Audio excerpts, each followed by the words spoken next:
Welcome back, and thanks for joining me on the podcast. Restaurants today are challenged with staffing, high labor costs, inflation, competition, and the list goes on. These are the most challenging times to run a restaurant. You might feel like an underdog if these things are affecting your business. Well, today's guest is Laine Peterson. She's the general manager of Spearhead Hospitality Group in Chicago.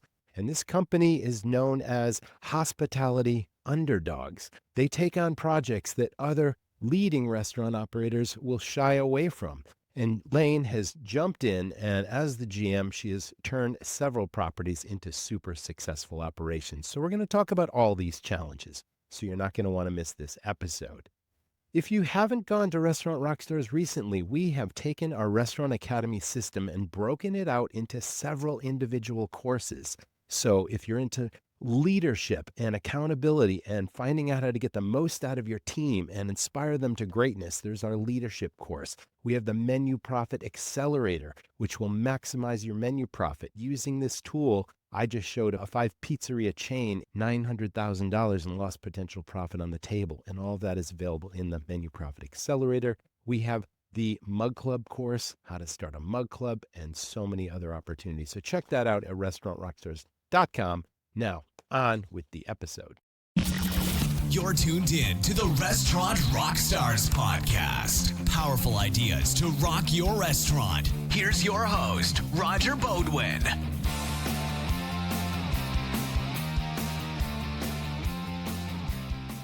So glad you're with us. Laine, welcome to the show today. How are you? I'm good. How are you? Fantastic. I'm glad to talk to you. So every restaurant, doesn't matter where you are, we all have these crazy stories where I can't believe that happened and how did I even get through that? You've got one of those, don't you? Why don't you share? But definitely. I have a couple. The one that I would like to share today, we had a big freeze. So I'm in Chicago, and we had a very cold January earlier this year. We have a big automated system for the building. It's a 52-story building. And before I left for vacation to New York, my first time in New York, I went when it was cold. I made sure that all the settings were correct, that our outside air damper was closed. It was going to get into the negatives. So cut to me being on vacation. I'm in the Met Museum, and I start getting these notifications on my phone. Of course, I'm like making sure I'm being respectful. My phone's on silent. There's a guard walking around. I check my phone. I have a message from the building manager letting me know that it's raining black water all over our host stand, all over the bar. Gosh. So I Yikes. find a corner of the Met Museum and discreetly get my phone out, make a call to our corporate chef, the tech service that we use. And it was it was wild. So for all the planning that I did before I left for vacation, the outside forces, you can't control everything. And then upon my return, we're making sure everything is cleaned up. I'm mopping drywall dust with a wet mop, which I quickly learned is not what you should do. I Google everything. I did not Google that before I started. Our corporate chef is fixing this. We have a communal table right behind the host stand. We used to have those too. Yeah. It's big, black wood, super heavy. And we're trying to move that a little bit. Then cut to him breaking off one of the legs. It only has 2 legs. Oh, wow. No kidding. It's attached. The other side is attached to this stand that we have. Sure. So I'm going to Home Depot to get wood glue. Where it's just the 2 of us too for the whole restaurant. I'm trying to get this fixed. It was wild. It was almost fun. It was a bonding experience, but your heart races for a little while, right? And then when you start to figure out, you're like, okay, we get past it. And the show must go on, right? We have to continue service. We have to please our guests and all that sort of thing. And sometimes they have no idea what just happened behind the scenes. And yet the show must go on. Oh, which is a good thing. Thank you for sharing. Now, your company has a term, hospitality underdogs. Can you tell us what that means? Yeah, I think for us, we're a motley crew in terms of everyone's different backgrounds. Many of us have worked for the company for quite a while. I actually started as a part-time AM server at Cafe Roby in the Roby Hotel. Cut to 7+ years later, and we're at Canal Street during COVID when Santiago called me. So he's our CFO, Chief financial guy. He's the finance guy? He's the COO. Oh, Chief Operating Officer. Gotcha. Yeah. Although he's great with financials. So he calls me, it's COVID, and he asks me to lunch, and he tells me about how he had started Spearhead Hospitality with our property management firm, and that we're going to open a restaurant that's been closed for a year in Fulton Market in the middle of COVID. And if I would like to open it and be the general manager. Wow. Hot seat. I was like geared up and excited immediately to be in a space like Fulton Market, Randolph area. It's the hot spot of Chicago food. But to be opening a place, starting a hospitality group during COVID, especially close to the beginning. When it just was happening. Yeah. Was daunting, but we were like ready to attack it head on. I think the team has so much grit. We definitely had some things like deliveries. We had these lamps that were stuck on a boat across the seas for who knows how long they were there. To get an actual accurate answer from any kind of shipping spot was difficult. I remember all those supply chain issues, and the ships were like parked offshore and they couldn't unload. And you need this stuff. Like that affected so many different industries, restaurants included. Oh, wow. Okay. It was wild. Yeah. But the thing that I think we can really rely on is the team that Santiago's built has been together for a long time. So we had housekeeping at the restaurant fixing these lamps that came in incorrectly, but we needed to open within less than a week. The engineering team, against all odds, it was everybody there from parents to siblings, and it was awesome. I had friends helping. All hands on deck. Yeah. Yeah. All hands on deck. Whatever it takes. Yeah. So you take on these projects, excuse me, I'm losing my voice. You've taken on projects that other leading companies, such as yourself, just haven't done or wouldn't touch. But yet you see something they don't, or it's the grit that you mentioned. It's the power of the team. It's like, we'll just charge the hill and get over whatever it is because we see an opportunity. We were talking about this Fulton Market opportunity, and you got thrown into the hot seat because it's COVID, and now you've got this big challenge to manage. And one of the biggest challenges is finding staff, especially during that time. There were challenges during COVID, I recall, where people just stopped working and they were collecting unemployment. And in order to get anyone, you had to pay some pretty high wages. What was your experience there? And how did you train these people? How did you get these people? And then did it ultimately work out? Did those people last?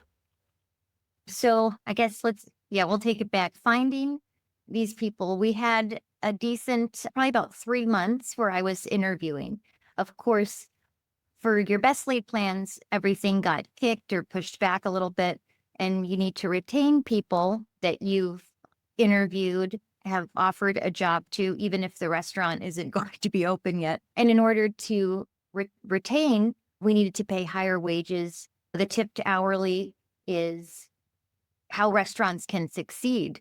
As they say, it's a business of pennies, and guest tips really pay a huge majority of the tipped hourlies and yearly salaries. We had a big training day, and I had interviewed probably about 50 plus people, hired 30, and by some miracle, 25 showed up, which I was relieved. 25 out of 30. That's not bad, considering the times and the challenges. Yeah. My boss at the time said I had very low hopes for this, but this was the best first day of training onboarding that we'd seen. So what I found, though, with the candidates that we were receiving, definitely young, green, which I like green, You can mold them into hires. what you're really looking for? Yeah, yes, yeah. Sure. And then there's also something to be said for them to be able to work alongside a seasoned professional that can guide them or challenge them or make sure that they earn their place in the team. The things that I was finding, we had definitely some challenges with specifically, I'd say, like the servers.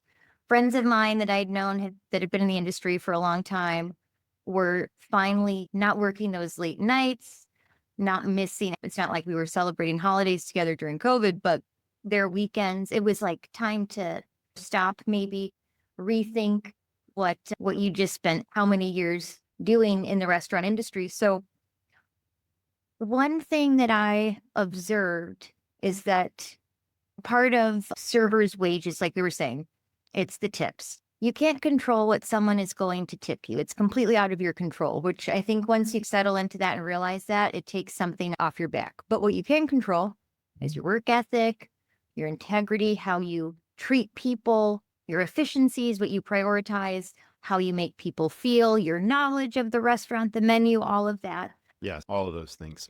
You keep that tip top, you own that. No one can take that from you. But even if you have all of that under your belt and you've done everything perfect, you may not get the desired outcome of some big tip. But guess what? You have no control. The next table may compensate for that. And that's everything shakes out.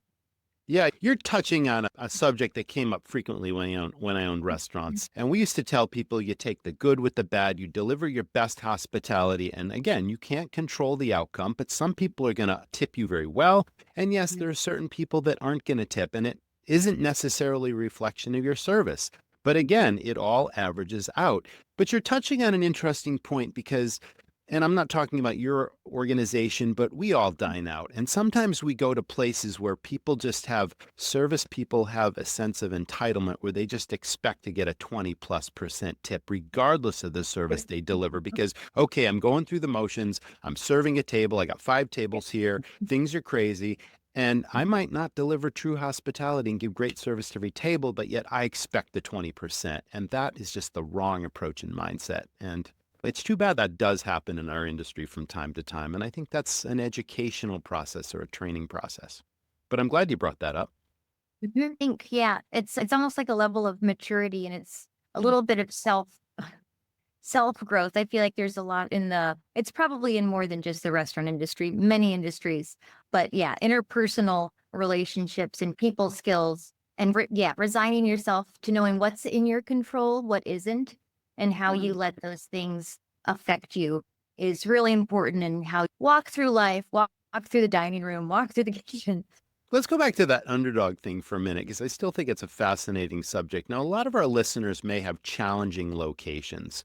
And I know my very first restaurant was 6 miles away from the action, wrong side of the railroad tracks, leaky roof, bad parking. Somehow we overcame all that and we created a successful restaurant. Now, Canal Street Eatery and Market is in a downtown skyscraper, and there's times when, yes, the business is there, but then everybody leaves and the sidewalks roll up. It's what have you had to do to overcome that location and make it work? Is it marketing? Is it special promotions? I'm sure it's many things. What have you done to make that work? Because it is successful. I think from the beginning, that area there's no foot traffic. As soon as we opened, construction started on Union Station, meaning every street's a one-way street. Oh, yes. You don't know if Can't you get can there even from get here, huh? down. Yeah. I was moving a big cone. I got yelled at by some construction guys. And 2 years in, the construction's still happening. So that is something that we knew that foot traffic wasn't going to be a thing. What we knew was vitally important was that the built-in business was ours to lose if we did not really ingratiate ourselves to the tenants in the building. So we expected X percentage of occupancy, and that was not the case. We could do projections and hope, but new tenants moving in, all of this is dependent on if the build-out's ready, etc. The strategy when we opened was to capture as much business as possible. We wanted the value to be there, the quality, of course, to be there, and then genuine service hospitality. One of the hopes I had was that this place, because we would have built-in regulars, would be almost like a third place. You're going to see people getting their coffee and pastries in the morning in our market. You might see them for lunch. It could be some big client. You see them for happy hour as they're relaxing and letting go after a busy day. So I think our strategy from the beginning, we had our pricing, all of our COGS were done. And the day before we launched, we decided to cut our pricing down for the market. So we opened the market for salad sandwiches. And my first reaction to this decision was like, wait, hold up. What's the strategy behind this? And I'm thinking ahead to the future. How is this going to look for our first quarter open, worrying about food cost, etc. But I think that move was so smart and so important in the beginning because we were a place where you could go and eat every day, and everyone from someone that's the building, like loading dock security, to the CEO, to an account executive can come there. It's affordable. So the value is there. The quality isn't compromised to accommodate the value. And people really, we had people in every day for us to be able to capture almost all the business in the building. And then the word of mouth is, I think, what followed after that. There are some businesses nearby. We've got Sears Tower that has a great selection of different restaurants. There's the old post office that's right nearby, and they beat us to opening by a couple weeks. And if these businesses are doing well, it can't be a bad thing for us. But there are still times where people don't realize that we're right there across the way, and that's construction, etc. And then we have this big park, but you can't see it. You can't see it from Van Buren, Jackson, Canal, or Clinton. But once you know it's there, then, you're coming back. You're talking about having both a short-term vision, but also a long-term strategy, as opposed to just having the short-term vision and hoping it all works out. And that, I think, is one of the qualities of an effective leader. Let's talk about, now you started this conversation by saying you were thrown into this position. You started out as an AM server, and suddenly, just during the pandemic starting, you're now the GM, and you've got to make all these decisions. What do you believe the most effective qualities are of a really strong general manager or leader? Well, I think, people first. I know we hear this from everyone, but it's really important to be supportive of the team, to make sure that they feel heard, they feel seen. Also, supplying them with the tools that they need before they ask for them. So also having that foundation laid out so that when you do get questions, you don't waffle back and forth about what the answer is, or give too much time for a ton of other opinions. Everyone's opinion matters sometimes. But in leading by example, I love that. You have to get your hands dirty. If I will clean that bathroom today, and tomorrow, if something happens and I'm busy and you're not, I will ask you to clean that bathroom. And you earn so much respect when you give respect, but also when you dig in. And if you're asking the team to prioritize the guest and to give genuine hospitality, and you need to give that to the team, and they need to see you giving that to the guests as well. It's busy when there's a challenge, when something spills, someone doesn't show up, getting your hands dirty and helping out. It's part of the fun, and it builds camaraderie, and you can also hold people accountable this way. If you're willing to do it, then you can ask people to do it. I love that word accountability, because that's so important. And operators are struggling with that today because maybe they haven't set clear expectations, but it sounds like that's exactly what you're doing. How do you recognize talent and ask these people, do you ask people, do you want additional responsibility? Would you like to move up, or are you just happy doing a great job in the position you're at? And sometimes people want to move up, and sometimes they're just doing a great job and they love what they're doing. How do you recognize those people, and how do we promote from within? Restaurants sell tons of fried food and your customers love it, but the hassles, hazards, and mess of fryer oil, cleaning hoods, and all that grease, well, you can forget all that with Restaurant Technologies. They deliver your oil, filter it, monitor usage, collect and recycle your waste cooking oil. Their Auto Mist system automates your hood and flue cleaning, eliminating the fire risk. As a Restaurant Technologies customer, you'll also save 10 to 15% in your insurance premiums. Plus, get a bonus for new customer referrals. Get started at rti-inc.com or call 866-399-3639. Listen, what would it feel like to lower your operating costs, double your sales, lower staff turnover, create raving fans, and design a menu that literally prints money? Our online restaurant training system will teach you and your staff to rock your restaurant and transform your business. Head on over to restaurantrockstars.com. It'll take you less than 5 minutes to get started. You've got this. There have been a number of people, especially the last 2 years, some that are new to the Spearhead group in Canal, others that I've worked with for 6, 7 years. And it's interesting. One of the individuals that I work with has been doing this for a while, and they love the flexibility of it. They have some other goals and side projects. They are absolutely fantastic at what they do. They don't want more responsibility. They've been doing this long enough that they know where their niche is, and I'm not exactly sure if they've taken full on like manager responsibilities prior. Some people don't want it. And that's okay. As long as that person is a super performer, they're happy with what they're doing, they're a team player, they're respectful, and they're bringing their best to the job every day, that's okay. But there are some people want to move and some people don't. That's all good. Some folks, recognition in terms of doing some shout outs, etc. But I think some financial compensation for consistency and growth has always worked. And I think when someone can talk and praise, but it's really important to bring everything full circle and make sure that you do what you say you're going to do. Absolutely. The follow through. And I love that. I learned that at an early age. Always do what you say you're going to do and have that follow through. And I think that's a really solid quality that I used to look for in my key people as well. Definitely. That's good. Have you had any staffing challenges? It sounds like you've got a great approach to motivating, inspiring people, recognizing talent, and really leading by example, which I love that you said that. Are you currently experiencing any labor staffing shortages or challenges with labor?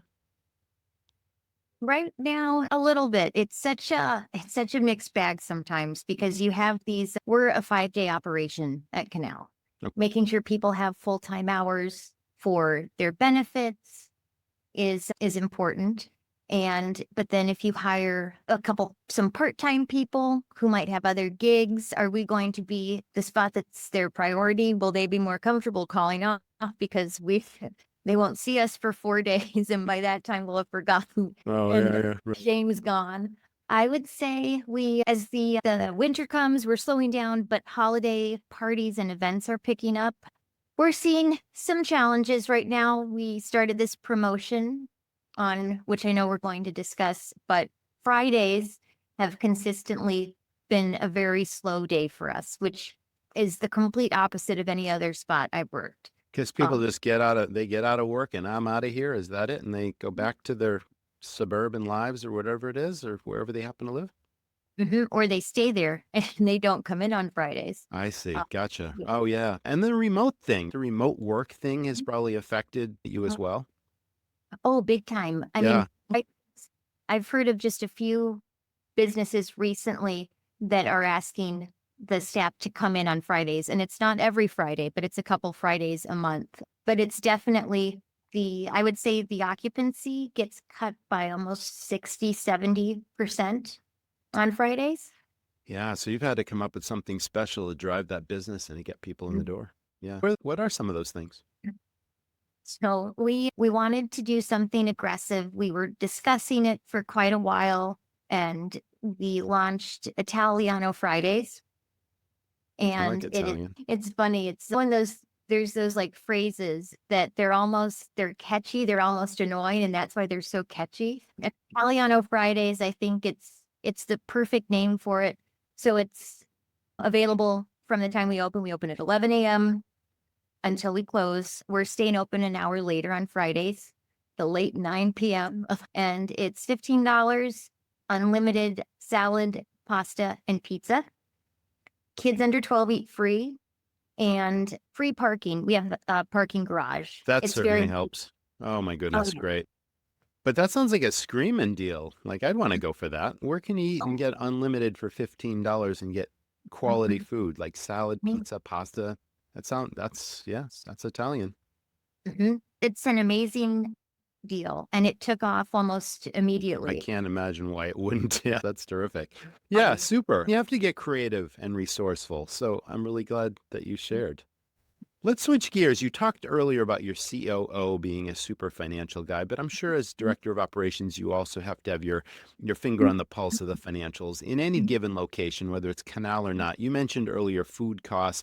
What are some of the other things that you monitor? Do you take regular inventory in your venues, and have you costed out menus to keep up with inflation, knowing what things are rising and all that sort of thing with volatility? What do you do? Inventory, especially liquor, beverage inventory, is huge. Going back, looking through invoices, checking to see where the increases are, any kind of deal that you can get, making sure that you're ordering appropriately so you get the lowest cost. Absolutely. There, Thank you. people are eager, and when you're green, you want to try these things, and you don't maybe grasp why a specific ingredient can't go into a dish or a drink because the cost to the guest would have to skyrocket. And our chef is great. We go through the invoices consistently, and he's always looking for product. But we try to make things as easy for ordering purposes. And But efficient. Yeah, it sounds like you're looking at efficiencies, you're looking at costs, you're monitoring invoices, which is super important. And that takes time, but it's like it adds up. I used to say pennies equal dollars, and I think that's exactly what you're talking about. some of the discoveries that we've made with more eyes on these things are pretty wild. And then to do the math to figure out what kind of savings you could, and it's great that everyone prioritizes that, because those are the things that we can control. And if you're not controlling that, then the things that you can only control a little bit, you're probably not controlling either. And those things are important, and you need to have that as a priority and kind of consistently have your pulse on that. So it's something that you're actively keeping in mind. Yeah. Uh, So a lot of restaurants are not focused so much on that bottom line as they should be, but everyone wants more sales. Everyone wants more guests in the door. But when you have the guests, I've always believed that you have to maximize the opportunities, because it's hospitality to be knowledgeable and to make recommendations, Yep. but it also increases checks. And I travel quite a bit, and I see a lot of order taking still happening in a variety of price point restaurants. Is there any special training that you have in your restaurants about suggestive selling to obviously deliver the hospitality, but also make sure that, you're selling as much as you can be selling? Because that's the lifeblood of all of our businesses. The thing I like to remind the team, and I have to remind myself of this too, is that the guest is making a reservation. They're seated. They are there to spend money. They want to eat. They Yes. want to have a good time. If there's something that's like out of their price point, they'll make that decision in their head. You don't need to worry about that. We have training materials for each position, spiels that I have written, scripts, if you will, that I Oh, don't ask good. them to Good. follow, Tell us about make that. it your own. Yeah. Um, It's a guideline. It's a template. It's use your unique personality, but this is what, yeah, you're giving them a direction, a roadmap to a guest experience that also is suggesting. That's what I'm hearing. Is that true? oh yeah, and it shows also how your knowledge plays such an integral role into what people will order, and they'll trust you if you have the charisma If you know that the food is good and consistent and you can sell it and you trust that person, they're putting a lot of faith into you. They're putting a lot of faith into the kitchen and the standards that we uphold. And it's, I think, getting drinks on the table is a huge thing. When I go out, I want everything pretty fast. I want my drink I think we immediately. all do, yeah. But you're right. The drink is important. It's what gets the meal started. It's celebratory. You're with a group of people or just a spouse or a partner, and that's the first thing you want. You want to settle in and have a drink and just enjoy the experience, and that's definitely the starter. And I think telling the table or the guest, bringing it fully around, this is what you're going to have to begin with. If you're doing 2 drinks, start with this. When this comes out, I'm going to bring you this. Being really engaged and excited.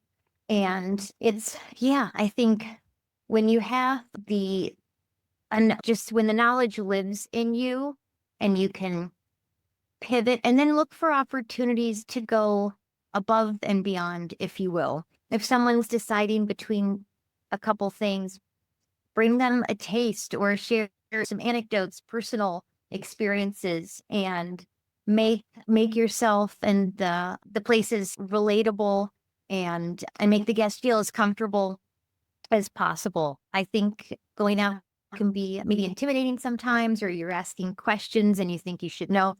I go out to restaurants, and if I don't know something, I'm Googling it really quickly. And I think when people feel comfortable enough to let you take the lead, you aren't taking advantage of them. You're doing exactly what they're hoping and wishing that you would do. And it's sometimes a no-brainer, and it's a very good feeling.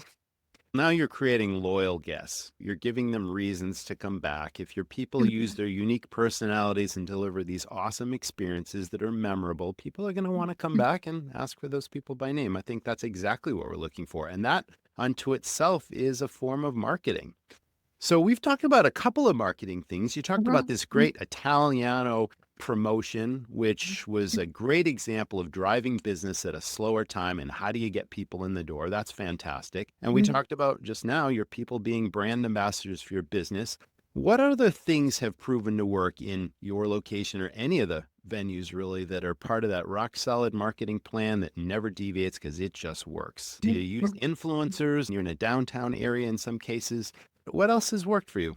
One of the big promotions that we did early on was we had these custom postcards, and we sent those to the different residential buildings within, I think, either 3-block or 1-mile radius, something pretty tight. Sure. Walkable or, yeah. And then you had parking as well. Yeah, keep going. That's good. And this promotion was bring this postcard in and redeem it for a complimentary pizza. Wow. And so that's a deal. we go hard, aggressive. And it's trackable too, right? You can track where the people came from. Keep going. Yeah, I don't mean to interrupt you, but you're touching on a very important point. Trackable marketing, not spending a ton of money on something you have no idea if it's working or where the people are coming from. And you just gave us a great example of that. And in order for the individual to redeem, we collected information. Data mining. Here we go. Email. Keep going. And then we met people, and you could dine in or you could take it to go. And now once people had the food, saw the space, met the individuals at the host stand or the bar who they were ordering from, they felt comfortable in this place. And I think a big building, you don't know, is there a restaurant there? Is that weird? You're maybe hesitant to step in, but free pizza. Who's going to say no to that? Oh, yeah. You get pizza. Everyone's going to try it once. And once you've got them, you're going to get them back again if you deliver the hospitality and the experience with the great pizza. Super. Nice. So that worked very well. I think, there's another really solid lesson there.